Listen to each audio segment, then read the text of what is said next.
चलिए समझते हैं। बहुत ही अच्छा सवाल है, परीक्षा में बहुत बार आता है और बच्चे इसे नहीं बना पाते हैं, पर है बहुत आसान। तो चलिए सवाल समझते हैं। प्रॉफिट और लॉस से ही है, तो ध्यान दीजिए। दिया है बेईमान दूध वाला, यानी दूध वाला बेईमान है, यानी सही से दूध तो नहीं बेच रहा, इतना तो स्पष्ट है। वो दिया है दूध अपने परचेज प्राइस पर बेचता है, यानी जिस दाम पर लिया है उसी दाम पर बेच रहा है। यदि 40 रुपया लीटर लिया है तो 40 रुपये लीटर भाव से दूध बेच रहा है, इतना तो स्पष्ट है। पर वह दूध में पानी मिलाता है, यानी पानी मिला रहा है। बेच भले ही जिस दाम पर लिया है उसी दाम पर, मान लीजिए दूध लिया 40 रुपये लीटर तो बेच 40 रुपया लीटर रहा है, पर उसमें मिला रहा है पानी। पानी मिलाने से उसे 20% लाभ होता है, पानी मिलाने से 20% लाभ होता है। तो आपसे मिश्रण और दूध इन दोनों में अनुपात, रेशियो पूछ रहा है। What is ratio?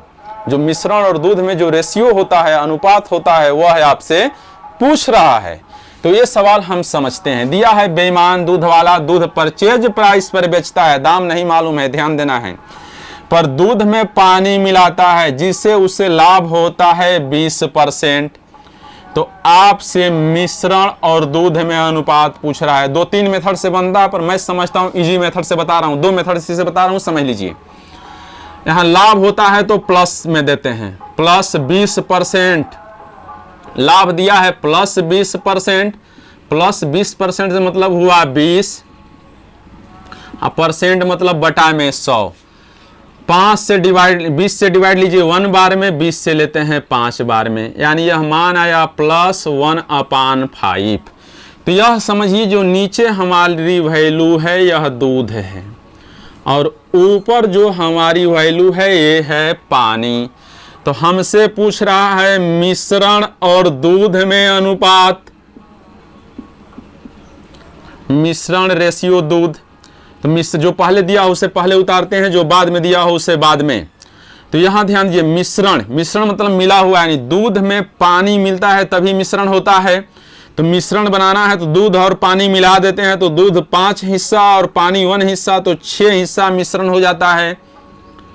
और फिर दिया है दूध दिया है 5 हिस्सा, यानी मिश्रण और दूध में अनुपात हुआ 6:5। सबसे आसान मेथड। तो जब भी ऐसा सवाल आए आप इसी मेथड से बना जाइए, वेरी वेरी सिंपल।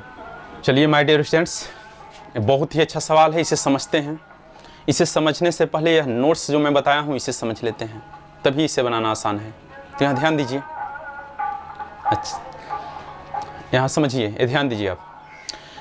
यदि परचेज प्राइस पर लाभ या हानि हो, परचेज प्राइस यानी सीपी पर लाभ या हानि हो, तो नीचे वाला हिस्सा सीपी होता है। परंतु यदि सेल प्राइस पर लाभ या हानि हो तो नीचे वाला हिस्सा सेल प्राइस होता है। ये बात हमेशा ध्यान देना है। यदि परचेज प्राइस पर लाभ या हानि हो तो नीचे वाला हिस्सा परचेज प्राइस होता है, परंतु यदि सेल प्राइस पर लाभ या हानि हो तो नीचे वाला हिस्सा सेल प्राइस होता है, नीचे वाला हिस्सा सेल प्राइस होता है। जैसे इस सवाल में ध्यान दीजिए, दिया है राम 1500 रुपए में टेबल बेचता है तो उसे 20% लॉस हो जाता है। लॉस मीन्स हानि, यहां ध्यान देना है, यहां बेचने पर लॉस हो रहा है। तो मैंने बताया है यदि बेचने पर लाभ या हानि हो तो नीचे वाला हिस्सा जो होता है वो सेल प्राइस होता है। तो यहां ध्यान दीजिए, सेल प्राइस हमारा दिया है 1500 रुपए, 20% लॉस हो जाता है, यानी हानि -20%। हानि है तो माइनस होता है, परसेंट यानी -20 बटे में 100 डिवाइड लेते हैं तो 1/5, 20 5 100 होता है, यानी -1/5, -1/5। तो मैंने बताया है जब भी यदि सेल प्राइस पर प्रॉफिट या लॉस हो तो नीचे वाला हिस्सा सेल प्राइस होता है, यानी ये हमारा हिस्सा हो जाता है सेल प्राइस और ये हो जाता है लॉस। यहां मिलाइए, अब ये नोट्स मैंने बता दिया, अब यहां समझते हैं। मैंने बताया है यदि सेल प्राइस पर प्रॉफिट या लॉस हो तो नीचे वाला हिस्सा सेल प्राइस होता है। तो मिलाइए, यहाँ 1500 रुपए में टेबल बेचने पर 20% हानि होती है, यानी बेचने पर हानि हो रही है, इससे नीचे वाला हिस्सा सेल प्राइस हुआ। तो यहाँ मिलाइए SP, यहाँ दीजिए CP। एसपी हमारा 5 रेशियो है तो सीपी हमारा, तो यहाँ पर ध्यान दिए लॉस है, तो जब भी सीपी हुआ तो इससे ज़्यादा हुआ, लॉस हो रहा है, यानी सीपी जो है वो एसपी से ज़्यादा है, तो ऊपर वाला हिस्सा लॉस है, तो 5 में 1 जोड़ देते हैं तो यह हमारा आ जाता है सीपी। तो 5 में 1 जोड़ दिए, हमारा सीपी चला आया। अब ध्यान दीजिए एसपी दिया है 500, यानी 5 रेशियो बराबर हमारा मान दिया है 1500, सेल प्राइस दिया है 1500, 5 से डिवाइड लिए तो 300, यानी 1 रेशियो बराबर 300 आया। तो सीपी हमारा पूछ रहा है तो 6 में 300 से मल्टीप्लाई लीजिए 1800 रुपये। पर यही आंसर नहीं है, सवाल बहुत अच्छा है। यानी वो सामान लिया था 1800 में, बेच रहा था 1500 में, इसलिए उसे 20% हानि हो रही थी। पर पूछ रहा है उसे बताइए जिस दाम पर बेचे जिससे 25% लाभ हो, 25% प्रॉफिट पर उसे सामान बेचना है, तो उसे जिस दाम पर बेचना चाहिए वह दाम आपसे पूछ रहा है। यानी लिया है 1800 में, तो 1800 से ज्यादा दाम पर बेचता है तभी तो लाभ होता है। तो अब आपसे 25% ज्यादा दाम पर बेचना है, तो जितना परसेंट ज्यादा दाम पर बेचना वही आपसे पूछ रहा है, जितना ज्यादा दाम पर। तो यहां ध्यान दीजिए 25% लाभ पर सेल प्राइस, तो मैंने बताया है जब सीपी दिया हो, एसपी पूछे तो 100 नीचे, लाभ होता है तो 100 में उतना वैल्यू जोड़ी जाती है, जितना परसेंट लाभ होता है 100 में उतना वैल्यू जोड़ देते हैं, जितना परसेंट लॉस होता है 100 में उतना वैल्यू माइनस ले लेते हैं। तो यहाँ दिया है 25% लाभ पर बेचने पर, तो 100 में 25 जोड़ देते हैं 125, 2 शून्य से 2 शून्य डिवाइड, अब मल्टीप्लाई लीजिए 18 से 125 में, तो 18 5 से 90, 0 हासिल 9, 18 दूना 36, 36 9 45, 5 हासिल 4, 1800 में मल्टीप्लाई लेते हैं 18, 18 4 22, यानी उसे बेचना चाहिए 2250 रुपए में। यही हो जाता है आंसर। तो जब भी ऐसा सवाल है आप इसी मेथड से बना जाइए। तो चलिए मिलते हैं फिर दूसरे दिन। तो चलिए प्रॉफिट लॉस में ये भी सवाल समझते हैं जो पेपर से में आया है। मैं जितना सवाल बताया हूँ सब पेपर से में आए हुए हैं, परीक्षाओं में आए हुए हैं, तो आप इन पर जरूर ध्यान दें। तो चलिए समझा है ना। तो चलिए बहुत भाई बहुत मज़ा होना चाहिए।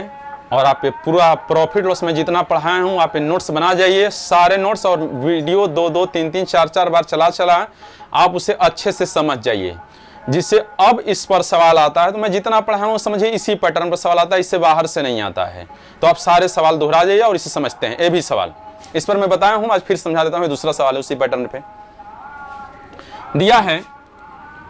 144 हेन्स बेचने पर महेश से उसे 6 हेन्स बराबर लॉस होता है, तो आपसे परसेंटेज लॉस यानी हानि पूछ रहा है। ध्यान दीजिए यहाँ भी मैंने बताया है, यहाँ भी सेल प्राइस दिया है, यहाँ भी सेल प्राइस दिया है। ऐसे सवालों में मैंने बताया है इधर वाली वैल्यू ऊपर, और जब लॉस होता है तो ये दोनों वैल्यू जोड़ देते हैं, यानी 144 में 6 जोड़ते हैं तो 150 हुआ, 100 से मल्टीप्लाई। और जब प्रॉफिट होता तो इसमें से इसे माइनस लेते और सीधा भर देते, आंसर पता चल जाता। मैं जोड़ रहा हूँ ये मैंने समझाया हूँ, आप जानते हैं लॉस बराबर होता है सीपी माइनस एसपी।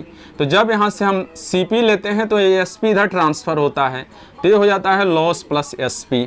तो इसीलिए जब यहाँ हम सीपी बटे में लेते हैं तो 44 में 6 जोड़े हैं तो ये 150 हुआ है, इसीलिए यहाँ पर जोड़ा जाता है, लॉस में जोड़ा जाता है और एसपी में होता है माइनस। तो 6 से डिवाइड लिए 25, 25 से डिवाइड लिए 4, यानी लॉस हुआ 4%। तो जब भी इस पर सवाल आए आप इसी मेथड से बना जाइए। यानी मैंने बताया जब भी ऐसा सवाल आए तो यहाँ मिला, यहाँ भी सेल प्राइस, यहाँ भी सेल प्राइस पर चर्चा हो रही है, और मूल्य नहीं दिया है, वस्तुओं पर दिया है, वस्तुओं पर लाभ हानि हो रहा है, तो हमेशा राइट साइड वाली वैल्यू ऊपर, हानि दिया हो तो यह दोनों जोड़िए उसे नीचे, मल्टीप्लाई बाई 100। 6 से डिवाइड लेते हैं 25 बार में, 25 से लेते हैं 4 बार में, यानी 4% उसे हानि हुई, यही हो जाता है आंसर। प्रॉफिट और लॉस से ही नए सवाल जो परीक्षाओं में बहुत ज़्यादा आता है, बहुत बार आया है। तो चलिए इसे समझते हैं। दिया है व्यापारी स्मार्टफोन पर, यहां ध्यान दीजिए, व्यापारी जितने दाम पर बेचता है आदमी उतने ही दाम पर सामान लेता है, यानी sale price of merchant, sale price of merchant जो होता है वह परचेज प्राइस ऑफ पर्सन्स, यानी मनुष्य जिस दाम पर लेता है वो जितने दाम पर बेचता है उतने ही दाम पर तो मनुष्य लेता है। यानी यह सेल प्राइस और परचेज प्राइस दोनों बराबर होते हैं। यहाँ से समझिए सवाल, व्यापारी जितने दाम पर सामान लेता है आदमी उतने ही दाम बेचता है, आदमी उतने ही दाम पर लेता है। मान लीजिए आप सामान लेने जाते हैं, व्यापारी बोला हम 5,000 रुपये में सामान देने वाले हैं, तो भैया वो बेच तो 5,000 में रहा है और बोल रहा है इससे नीचे दाम पर नहीं देने वाले हैं। तो आप अब यदि वो सामान लेना चाहते हैं तो 5,000 रुपये देना है, यानी हमारा परचेज प्राइस जो था वही व्यापारी लिए हुआ सेल प्राइस, यानी व्यापारी जिस दाम पर बेचा उसी दाम पर हम लिए, यानी यहाँ व्यापारी लिए सेल प्राइस जो होता है वही आदमी लिए होता है परचेज प्राइस। तो अब यहाँ हम समझते हैं सवाल, इसी मेथड पर बनाना है। दिया है व्यापारी अपना स्मार्टफोन 23% ज़्यादा दाम पर, यानी जिस दाम पर यहाँ परचेज प्राइस से 23% ज़्यादा दाम पर बेचता है। यहाँ ध्यान देना है, व्यापारी जिस दाम पर सामान लिया था उससे 23% ज़्यादा दाम पर बेचता है। यदि मान लिया आदमी जाता है सामान लेने और वह स्मार्टफोन वो 7,011 रुपये में बेचता है, तो ओरिजिनल प्राइस ऑफ स्मार्टफोन आपसे पूछ रहा है find out the original price of smartphone. यानी ध्यान दीजिए, फिर से सवाल समझते हैं। दिया है व्यापारी स्मार्टफोन पर अपने परचेज प्राइस से 23% ज़्यादा मूल्य लेता है। यदि एनी पर्सन स्मार्टफोन लिए 7,011 रुपये देता है, पेमेंट दिया, मान लिया आदमी आया और सामान लिया, उसने दाम दिया 7,011 रुपये, तो original price of smartphone, find out the original price of smartphone, original मूल्य पूछ रहा है। यानी व्यापारी तो सामान लिया था जिस दाम पर, उससे 23% ज़्यादा दाम पर बेचा है, तो यह तो वही दाम न हुआ जी जिस पर व्यापारी बेचता है और आदमी लेता है, तो यह तो वही दाम हुआ बेचने वाला और लेने वाला।